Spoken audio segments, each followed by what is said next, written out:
You may be planning a trip to Europe, but you are overwhelmed with the Schengen Visa Application Form. You are not alone, because one small mistake can cause the entire application into jeopardy. So in this video, I'm going to walk you through the step-by-step process of how to fill your Schengen Visa Application Form, showing you exactly what to put in each section. So whether you are applying for tourism, conferences, business, or whatever your situation is, this guide will make your process simple to follow. My name is Manuel Yeboah. Please subscribe to the channel and like this video, and after everything, leave a comment and let me know if you were able to do it successfully or if this video was helpful. Let's dive into the video.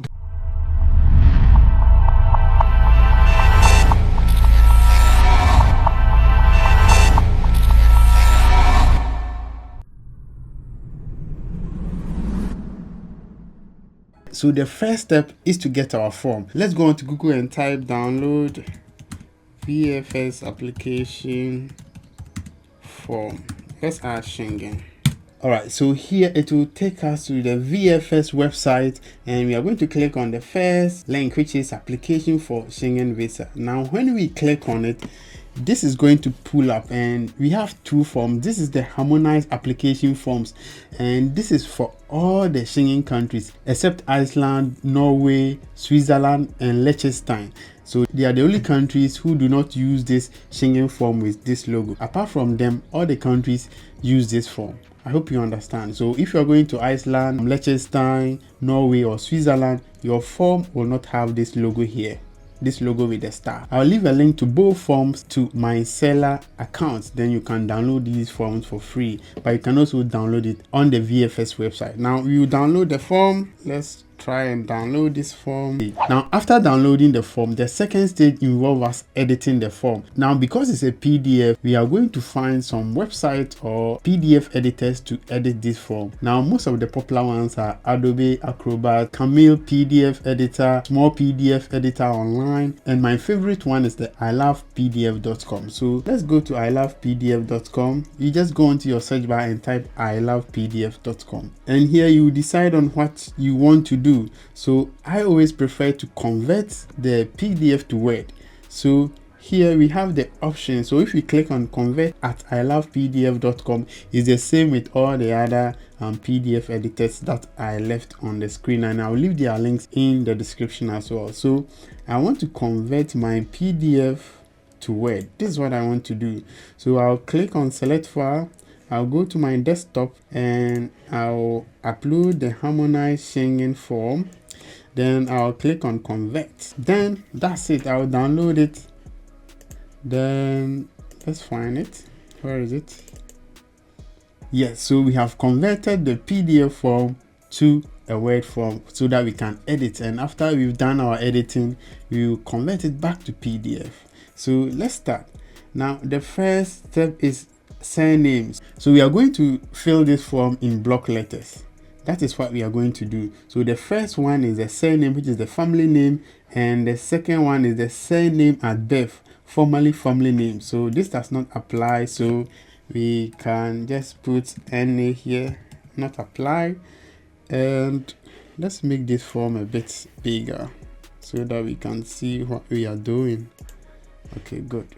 This is much better. Now the third item is family name, so we are going to fill it out. Let me put Manuel. Now the fourth one is the date of birth, day, month, and year. So they've given us how we are going to fill this. So let's put it the 4th of February. Let's say 2000. This is how we are going to do it. Let's put the hyphen in between so that it mimics what they gave us. The place of birth, you put it there. If you were born in, let me put my hometown in there. And the country of birth, you are going to put Ghana. Current nationality, if you have any current nationality other than this one, you put it there. But in this case, it doesn't apply. So I will put NA, which means not apply. Let me put it closer to this one. NA.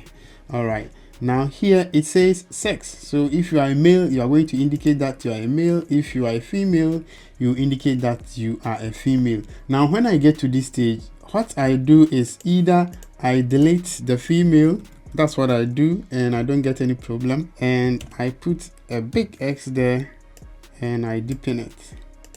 That's what I do.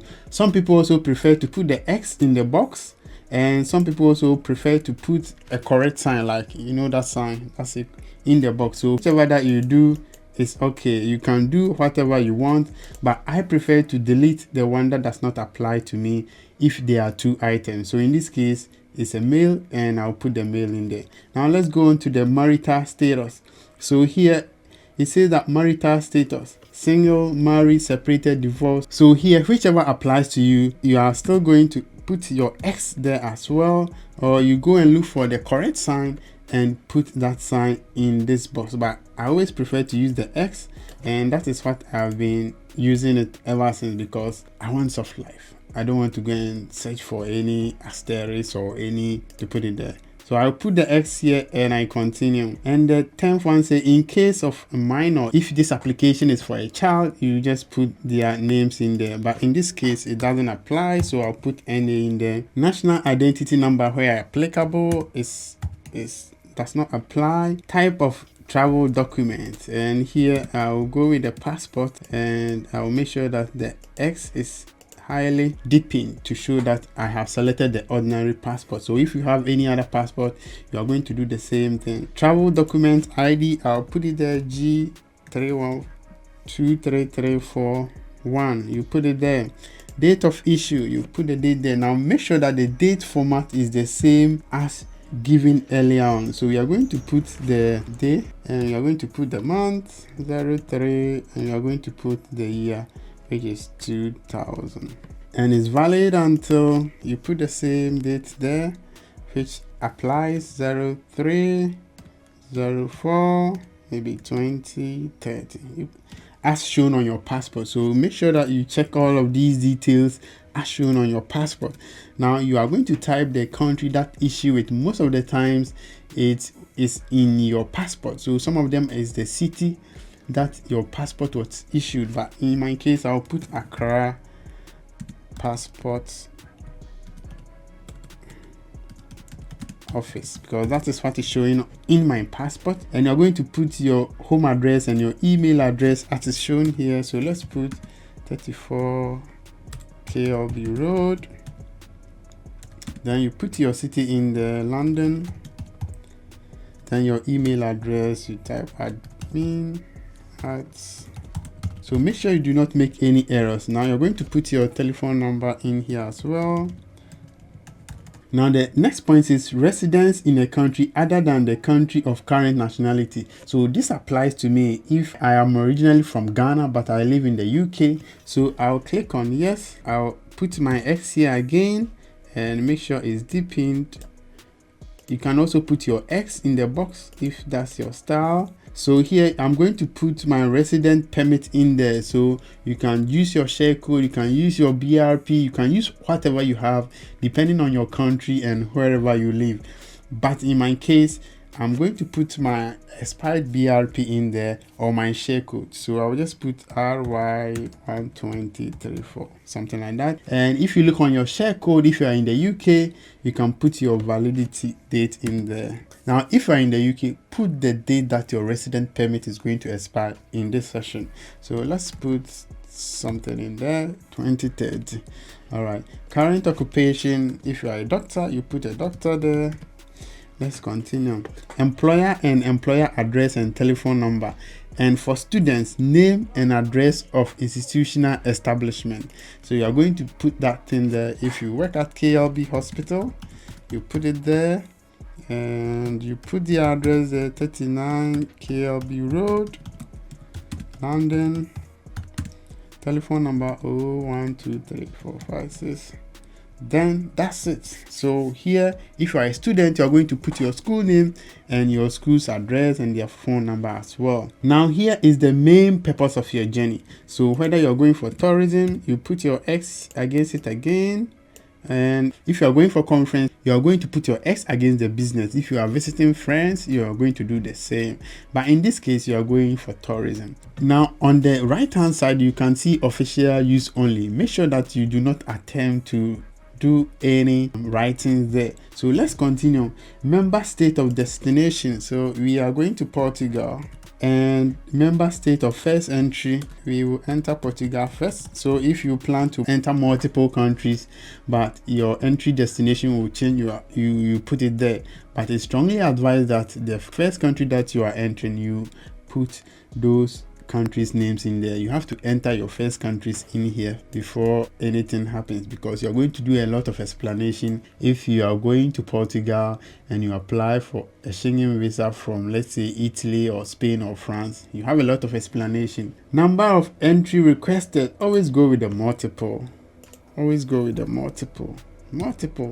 So we want multiple entries, we don't want any single entry. Duration of intended stay or transit. So if you intend to stay for 7 days, just put 7 days in here, or 1 month, you put 1 month. If you're going for 2 months, whatever duration, just put it there. All right, so let's continue. It says that fields 1 to 3 shall be filled in accordance with the data in travel documents. So let's go on. Schengen visa issued dates during the past 3 years. So if within the last 3 years you've been issued Schengen visas, you are going to choose yes. So let's delete the no once again, and we are going to put X against it again, and we will fill the dates. So if you have received 3 Schengen visas within the past 3 years, you are going to list all of them here, and the dates that your fingerprints were also collected for these 3 years, you are going to click on yes, and you are going to list them all here as well. This is so easy. You look in your passport, and if you've forgotten the date, it's going to give you the exact date.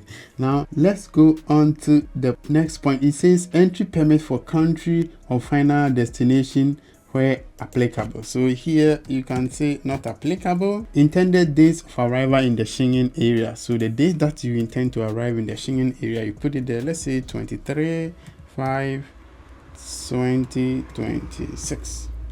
And intended date of departure. So we said 7 days. So this is going to be roughly 30/05/2026. Surname and first name of inviting person. So if you are going for a holiday, you can say not applicable. And the address and email of inviting persons, hotel or temporary accommodation. Did I say temporary? Temporary accommodation. So you're going to look on your hotel booking or your Airbnb booking and put their address in here. All right, so you put their phone number in here as well. Then you continue. It says name and address of inviting company. So if you are going for a conference like I did for the ICM Congress, I had to put the ICM Congress address in here, and they have a resource person whose letter was under your invitation letter. You're going to put their details in here. But if you are going for a holiday, you can say not applicable. But if you are going for a conference or any business meeting, just put it there and put their telephone number there. Yes, and you are going to put their surname, their telephone address of the contact or inviting person. But if you are going for holiday, once again, you can put not applicable. All right, so the next point is cost of traveling and living expenses during the applicant stay is covered by himself. So if you are going to cover this by yourself, you can just say yes. I'm going to click on here. I'm going to cover it myself. Yeah, so I'm going to use my X again, and means of support is going to be cash. And make sure that if you go with my style, you highlight the X always. But if you be going with your own style or using the correct sign to tick the boxes, that's fine. You can go with that one as well. And if you have a sponsor who is sponsoring this trip, you can put it here. But if there is no sponsor, you can say it doesn't apply. So you can put any in here. And if your sponsor is giving you cash, our accommodation is provided, or whichever applies to you, you are going to take it here. But in this case, these does not apply. I'll stick with the first session, and I'm not going to fill the second session. I hope everyone is clear. Now let's go on to the next point. Personal data of family member who is in EU. This does not apply to me, and all of these sessions does not apply to me, so I can either leave it blank or just write any. Now let's go on to the family relationship with an EU. So all of these sessions does not apply to us, so we are going to leave that place blank. And the next item say, I am aware that the visa fee is not refunded if visa fee is refused. And you can just type yes. That's what I always do, but you can leave it blank. All right, so after you've done this, you have to go through again to see that there are no errors. So you have to do well and check for all the errors, and you have to make sure that you go with your passport photo, which you will fix on top of the form. Now let's scroll down and see if we filled everything. And the next point is the declaration section, and you are going to put your date in here. What I always do is that I always leave the date in here blank. When I go to the VFS office, then I write the date. You can also do the same, or you can write your date in advance and you're going to sign here. So that is it. So after we've gone through everything, then we are going to save this form in PDF. So let's try and save this again on your desktop. Now this process is successful if you are using your laptop. So everything is now filled as we wanted it. That is it. It involves basically few steps, and as we said, the first step is to download your Schengen form, and you have to know whether you are going for the harmonized form or you are going with the Norway, Liechtenstein, Switzerland and Iceland form. And I'm going to leave the links to all of these forms in the description. So if you know your form, just find out the best or preferred PDF editor, and in this case we use ilovepdf.com's editor, and I'll leave it in the description. So you just select your form, edit it, go through and save it to your desktop, and you are going to attach it to your forms or your documents on your visa day. And that's how to fill your Schengen form step by step. Now if you found this video useful, please like this video and leave us a comment. Let me know what you think. Let me know if this video was really helpful. So in the next video, we are going to look at how to book your VFS application. In fact, that is one of the most difficult processes when you are applying for a Schengen visa. I'm going to show you the fastest way to get your VFS appointment booking done within 24 hours. Now, if you want to watch that video, click on the video that will be showing on the left side of your screen. My name is Manuel, and I'll see you in the next video. Bye bye.